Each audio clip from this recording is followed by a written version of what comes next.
ETF index mutual funds నేర్చుకుని stock మార్కెట్లో రాణించాలనుకుంటున్నారా? వెంటనే ఈ నెంబర్కి కాల్ చేయండి. కమింగ్ టు సబ్జెక్ట్, చాలా మంది అంటే ప్రతి ఒక్కరిని సొసైటీ నుంచి అబ్జర్వ్ చేసేటప్పుడు దేవుడు ఇచ్చిన గొప్ప గిఫ్ట్ ఏదైనా ఉంది అని అంటే అందరికీ ఒకటే పవర్స్, అంటే ఆ ఈక్వల్ పొటెన్షియల్ ఇస్తారు.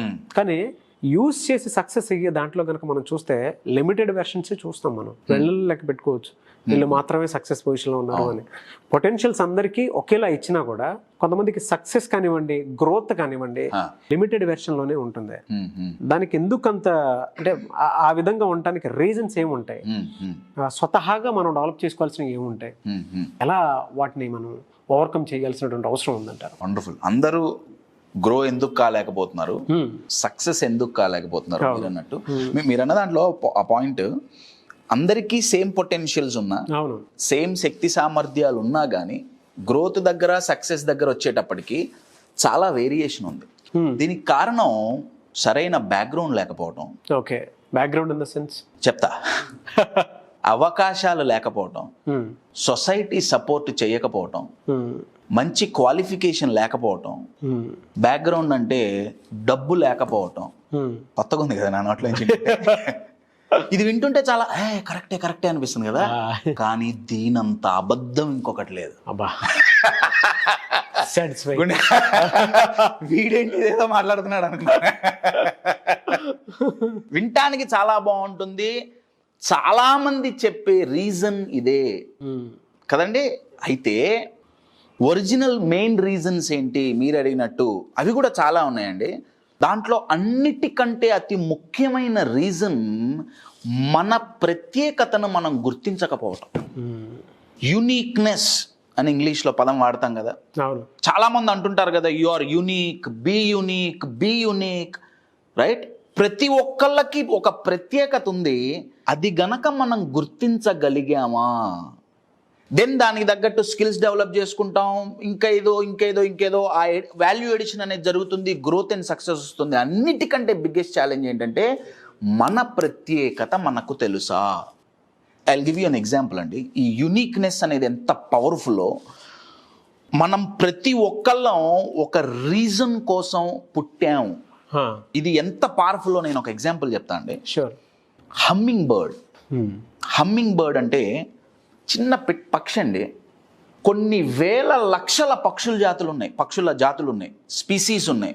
కానీ హమ్మింగ్ బర్డ్ స్పెషాలిటీ ఏంటంటే, దాని యూనిక్నెస్, దాని ప్రత్యేకత ఏంటంటే, ఏకైక పక్షి జాతి గాలిలో హవర్ చేయగలగటం. అంటే ఏ పక్షిని చూసినా మీరు గాల్లో ఎగురుతున్నప్పుడు చూస్తారు, లేదా ఒక చోట ఆగిపోయింది చూస్తారు. కానీ గాలిలోనే స్టేబుల్గా ఇలా నించోవటం ఏ పక్షికి కుదరదు, ఓన్లీ హమ్మింగ్ బర్డ్కే సాధ్యం. హమ్మింగ్ బర్డ్ చాలా చిన్నది, అది 2 గ్రాముల నుంచి 20 గ్రాముల వరకు వెయిట్ ఉంటుంది అంతే. 2 గ్రాముల నుంచి 20 గ్రాములు అంతే. కానీ తనకున్న యూనిక్నెస్ ఏంటంటే, నిమిషానికో సెకండ్కో దగ్గర 80 సార్లు తన రెక్కల్ని అల్లాడించి గాలిలో ఎంత గాలొచ్చి తోసేసినా సరే నించోగలదు. అలా నించోని ఏం చేస్తుందంటే, తన ముక్కుని ఫ్లవర్లోకి దూర్చి దాంట్లో ఉండే నెక్టర్ని ఇది తాగుతుంది. ఓకే అండి. అయితే ఈ ఎగ్జాంపుల్ చెప్పడానికి కారణం ఏంటంటే, ఈ హమ్మింగ్ బర్డ్స్లో కొన్ని రకాలు ఉన్నాయి. ఓకే. ఒక దాని పేరు స్వాడ్ బిల్ అంటారు. స్వాడ్ బిల్ అంటే ఏంటంటే, దానికి ముక్కు, స్వాడ్ అంటే కత్తి కదా, ఇంత పొడుగు ఉంటుంది. తన బాడీ కంటే తన ముక్కు పొడుగు ఉంటుంది. ఇంకొక హమ్మింగ్ బర్డ్కి ముక్కు ఇలా వంకర తిరిగి ఉంటుంది. అయితే ఈ ఒక్కొక్క హమ్మింగ్ బర్డ్ ఒక్కొక్క ప్రదేశంలోనే కనిపిస్తాయి. ఈ ఎగ్జాంపుల్ ఎందుకు చెప్తున్నానంటే, నార్మల్ హమ్మింగ్ బర్డ్, ముక్కు చిన్నగా ఉన్న హమ్మింగ్ బర్డ్ ఏదో ఒక చిన్న ఫ్లవర్లో మాత్రమే నెక్టర్ని తీసుకోగలదు. పెద్ద దత్తూరా లాంటి పెద్ద ఫ్లవర్స్ ఉంటే ఏం చేయలేదు. ఆ ఫ్లవర్స్ కోసం సెపరేట్గా ఇంకో హమ్మింగ్ బర్డ్ ఉంది, పొడుగ్గా ముక్కున్నది. ఈ వంకర ముక్కున్న హమ్మింగ్ బర్డ్ దత్తూరాలోకి పోయి ఏం చేయలేదు. దానికోసం సెపరేట్గా వంకరగా ఉండే పూలను సృష్టించారు. ఒక్కొక్క దానికి ఒక్కొక్క ప్రత్యేకత ఉంది. ఇమాజిన్, ఈ వంకర ముక్కున్న హమ్మింగ్ బర్డ్ పొడుగ్గా ఉన్న హమ్మింగ్ బర్డ్తో కంపేర్ చేసుకుంటే, దాని ముక్కు చూడు ఇంత పొడుగుంది, నాదేమో వంకర ముక్కు, నేనేమో డిఫెక్టివ్. ఇవి ఉంటాయి సార్. Your getting it? ఏ నీకు నీ ముక్కు వంకరగా ఉండటానికి కారణం ఒకటి ఉందండి. నువ్వు ఇలా పుట్టడానికి ఒక కారణం ఉంది. Please understand. మీ ప్రత్యేకతను మీరు గుర్తిస్తే ఆ కారణం ఏంటో తెలుస్తుంది.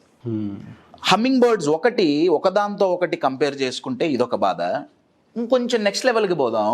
హమ్మింగ్ బర్డ్ పోయి ఈగల్తో కంపేర్ చేసుకుంది అనుకోండి. ఈగల్ మైండ్ సెట్ అని ఇప్పుడు చాలా వీడియోలు వచ్చినాయి కదండి. గ్రద్ద గురించి చెప్తాం కదా. గ్రద్ద చేయగలిగింది హమ్మింగ్ బర్డ్ చేయగలదా? లేదు. పోనీ హమ్మింగ్ బర్డ్ చేయగలిగింది గ్రద్ద చేయగలదా? మరి అంత పెద్ద దాని పక్షులకే నెక్స్ట్ లెవెల్ అంటాం కదా. దేని గొప్పతనం దాందే. దేని గొప్పతనం దాందే. బై ది వే మేము ఇక్కడ పక్షుల గురించి పిట్టల గురించి మాట్లాడట్లా. మీ గొప్పతనం మీదే. You are getting my point. Eagle చేసింది హమ్మింగ్ బర్డ్ చేయలేదు. హమ్మింగ్ బర్డ్ చేసింది ఈగల్ చేయలేదు. ఈగల్ పైనుంచి కింద ఎక్కడో ఉన్న చేపను చూడగలగదు కానీ గాలిలో కదలకుండా నించోలేదు. ఎవరి యూనిక్నెస్ వాళ్ళది. అబ్సల్యూట్లీ. అది ఫస్ట్ మనం గుర్తించాలి. మన ప్రత్యేకతను మనం గుర్తించాలి. మీరు చెప్పిన దాంట్లో నిజంగా కంపారిజన్ లోనే సగం మంది చచ్చిపోతున్నారు. అబ్సల్యూట్లీ. వాడికి అది వచ్చింది, వీడికి ఇది వచ్చింది, మళ్ళీ వాళ్ళ social background, economical background, family background అంతా వీళ్ళే మాట్లాడేస్తారు టేప్ నుంచి. అది చాలా పెద్ద తప్పు. ఎవరిది వాళ్ళ యూనిక్ స్టైల్. మనం పుట్టడానికి ఒక పర్పస్ ఉంది. First we have to know that. Absolutely. మన ప్రత్యేకత ఏంటో మనకు తెలిస్తే, మనకు యూనిక్నెస్ ఏంటో మనకు తెలిస్తే ఆ పర్పస్ ఫైండ్ అవుట్ చేయడం అనేది చాలా ఈజీ అండి. ఇందాక హమ్మింగ్ బర్డ్ లోనే వాటిల్లో ఉండేటువంటి స్పీషీస్ గురించి చెప్పారు, జాతి గురించి చెప్పారు. ఒక్కొక్కటి ఒక్కొక్క స్టైల్. Humming birthday. అవునండి, అన్ని హమ్మింగ్ బర్డ్సే. కానీ దానికి యూనిక్ స్పీషీస్ ఉన్నాయి. నేను హమ్మింగ్ బర్డ్ ఎగ్జాంపుల్ గా తీసుకోవడం, దాంట్లో చాలా రకాలు ఉన్నాయండి. పొడుగు ముక్కు, వంకర ముక్కు, స్పూన్ లాగా ఇంకో ముక్కు ఉంటుంది. వాటికి తగ్గ ఫ్లవర్స్ దగ్గరికి పోతేనే వాటికి ఫుడ్ వస్తుంది. You are getting my point. అయితే మన ప్రత్యేకత మనం గుర్తిస్తే, ఆర్ మన ప్రత్యేకతను మనం గుర్తించలేకపోతే మనల్ని మనం డిఫెక్టివ్గా కన్సిడర్ చేస్తాం. You are getting my point. మనం డిఫెక్టివ్ కాదండి. I will give you an example. ఈ పదం చూడండి, డిఫెక్టివ్. నాలో లోపాలు ఉన్నాయి, నాకు ప్రత్యేకత లేదు, వాడి దగ్గర ఇది ఉంది, వీడి దగ్గర ఇది ఉంది, ఆమె దగ్గర ఇది ఉంది, నేను డిఫెక్టివ్, నేను డిఫెక్టివ్, నేను డిఫెక్టివ్. మై డియర్ ఫ్రెండ్స్, మనం డిఫెక్టివ్ కాదు. ఈ డి తీసేయండి, ఏం మిగులుతుంది? ఎఫెక్టివ్. మనం పుట్టుకతోనే ఎఫెక్టివ్. కానీ మన ప్రత్యేకత మనం గుర్తించకపోవటం వల్ల ఈ డి యాడ్ అయింది. ఆ డిఏ సెల్ఫ్ డౌట్ అండి. ఎప్పుడైతే మన ప్రత్యేకత మనం గుర్తించాలా, అవతల వాడితో కంపేర్ చేసుకున్నాం, మన మీద మనకు డౌట్ వచ్చింది, మనం చేయగలగమో లేదో, మన దగ్గర శక్తి సామర్థ్యాలు ఉన్నాయో లేదో, టాలెంట్ ఉందో లేదో, స్కిల్స్ ఉందో లేదో, డౌట్ వచ్చింది, మనం ఎఫెక్టివ్ కానీ డిఫెక్టివ్ అయ్యాం. I'll give you an example అండి. Very good metaphor. ఇది ఎంత పవర్ఫుల్ అనేది నేను ఒక ఎగ్జాంపుల్ చెప్తాను. ట్రూ ఇన్సిడెంట్ అండి. 1955 1955 సంవత్సరంలో థాయిలాండ్లో ఒక మానిస్ట్రీ అంటే మన భాషలో చెప్పాలంటే ఆశ్రమం. వాళ్ళు బుద్ధిజంని బాగా ఫాలో అవుతారు కదా. Monks. Very good, monks. So వాళ్ళు మానిస్ట్రీలో ఒక పెద్ద మట్టి బుద్ధ విగ్రహం అండి. ఎంత పెద్దదంటే దగ్గర 5.5 టన్నులు, 5500 కేజీల మట్టి బుద్ధుడి విగ్రహం వాళ్ళు ఒక ప్లేస్ నుంచి ఇంకో ప్లేస్కి షిఫ్ట్ చేస్తున్నారు. రైట్. మరి షిఫ్ట్ చేస్తుంటే దెబ్బ తగిలిందో ఏమైందో తెలీదు, ఆ మట్టి పిల్లలు విరిగిపోయి ఉన్నట్టుండి లోపల నుంచి బంగారు కాంతులు వచ్చినాయి. అక్కడున్న మాంగ్స్ అందరు ఆశ్చర్యపోయి చూశారు. అరే, ఇది మట్టి విగ్రహం కదా, బంగారం కాంతి ఎక్కడి నుంచి వస్తుంది? కొన్ని రోజులు కూర్చొని ఆ మట్టినంతా తీసేస్తే యాక్చువల్గా అది 5500 కేజీల బంగారు బుద్ధ విగ్రహం. ఇప్పటికీ థాయిలాండ్లో ఒక మానిస్ట్రీలో 5500 కేజీల బంగారు విగ్రహం ఇప్పటికీ ఉంది. అయితే అది మట్టితో ఎందుకు కవర్ చేయబడింది? ఆ విగ్రహాన్ని కొన్ని 100 సంవత్సరాల నుంచి వాళ్ళు పూజిస్తున్నారు. పూజించే వాళ్ళకి తెలియదు, అది మట్టే అనుకుంటున్నారు. తర్వాత వాళ్ళు రీసెర్చ్ చేశారు, ఎందుకు ఇది మట్టితో ఉంది. దగ్గర ఒక 100-150 సంవత్సరాల క్రితం, అంటే 1955కి ఒక 100-150 years ago, అది ఒక మానిస్ట్రీలో ఉన్నప్పుడు వేరే దేశం సైనికులు వచ్చి ఈ మానిస్ట్రీని అటాక్ చేయాలనుకున్నారు. ముందుగా తెలుసుకున్న మాంగ్స్ ఏం చేశారంటే మనల్ని ఎట్లయినా చంపేస్తారు, ఇది గనక బంగారు విగ్రహం అని తెలిసిందా ఎత్తుకోపోతారు. అవును. వాళ్ళు ఏం చేశారంటే దీన్ని మొత్తం మట్టితో కప్పేద్దాం. కొన్ని రోజులు కష్టపడి అంత పెద్ద విగ్రహానికి మట్టితో పూత పూశారు. వాళ్ళు వచ్చారు, అటాక్ చేయడానికి వచ్చారు, మాంగ్స్ని చంపేశారు. మానిస్ట్రీలో ఏముంటాయి, చుట్టుపక్కల చూశారు, ఓ పెద్ద విగ్రహం, మట్టి విగ్రహం, వెళ్ళిపోయారు. ఆ విగ్రహం అలా అలా అలా మానిస్ట్రీలు మారుతూ పాస్ అయింది. ఈ మానిస్ట్రీకి వచ్చింది. వీళ్ళు దగ్గర 100 ఏళ్ల నుంచి ఆ విగ్రహానికి, ఆ బుద్ధుడికి పూజ చేస్తున్నారు, కానీ లోపల ఉన్నది బంగారం అని తెలీదు. You are getting my point. మనం ఎఫెక్టివ్గానే పుట్టాం. ఎప్పుడైతే ఈ డౌట్ అనే మట్టి మనల్ని కవర్ చేసేసిందో లోపల ఉన్న బంగారం వెలగట్లా. Fantastic bro. You're getting my point. రే మనం బంగారం రా, పుట్టుకతో బంగారం. మన మీద మనకున్న డౌటే మనం పూసుకొని ఒక మట్టిలాగా పనికిరాని వాడిలాగా కనపడుతున్నాం.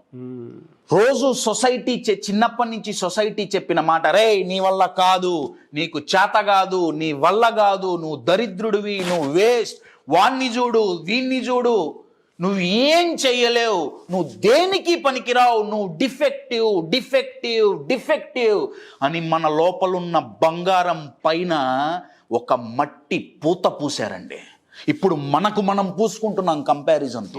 ఆ మట్టి పూత ఎప్పుడైతే పోతుందో మై డియర్ ఫ్రెండ్స్, ఎప్పుడైతే ఈ డీ పోతుందో వీఆర్ ఆల్రెడీ ఎఫెక్టివ్. మన లోపలున్న బంగారం బయటికి వస్తుంది. మీరు అన్నారే పొటెన్షియల్స్ అని, అదే మన లోపల ఉన్న బంగారం అండి. అవును. యూనివర్స్ అంటారా, క్రియేటర్ అంటారా, ఎవరంటారా మీ ఇష్టం, దేవుడు అంటారా, ఇంకెవరంటారా, వాళ్ళకి డిఫెక్టివ్ పీసులు తయారు చేయటం వాళ్ళకి అలవాట్లేదండి. వాళ్ళ దగ్గర నుంచి వచ్చిన ప్రతి product 100% quality. The best in the world. You are the master piece, you are the effective piece. ఇవన్నీ జరగాలంటే మన ప్రత్యేకత మనం గుర్తించాలి. మన ప్రత్యేకతను మనం ఎప్పుడైతే గుర్తిస్తామో, ఎలా గుర్తిస్తాం, కంపారిజన్ మానేయాలి. నెంబర్ 1. నెంబర్ 2, ఎప్పుడైతే కంపారిజన్ మానేస్తామో మన ప్రత్యేకత మనకేంటో తెలుస్తుంది.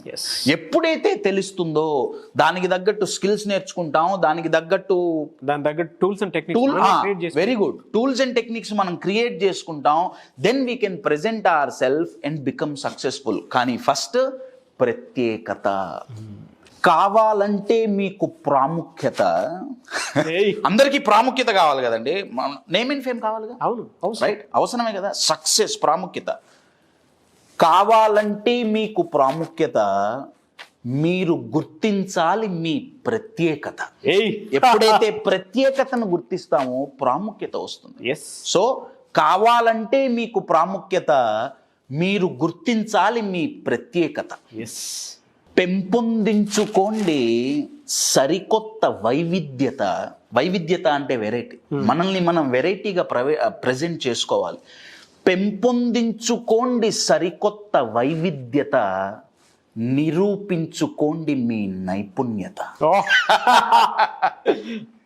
కావాలంటే మీకు ప్రాముఖ్యత, గుర్తించండి మీ ప్రత్యేకత, పెంపొందించుకోండి సరికొత్త వైవిధ్యత, నిరూపించుకోండి మీ నైపుణ్యత. ఓ యువత, మరచిపోకండి మీ సామర్థ్యత, గుర్తించండి మీ ప్రత్యేకత. My dear friends, we are unique. మనం డిఫెక్టివ్ కాదు, మనం చాలా చాలా చాలా ఎఫెక్టివ్. బంగారు బుద్ధుడు మట్టితో ఎలా కవర్ అయ్యాడో, మన టాలెంట్స్, మన పొటెన్షియల్స్, మన లోపల ఉన్న బంగారం డౌట్ అనే మట్టితో కవర్ అయింది. అది ఎప్పుడైతే వాష్ చేస్తామో మన గ్రోత్కి, మన సక్సెస్కి లిమిట్స్ ఉండవు. My dear friends, be limitless.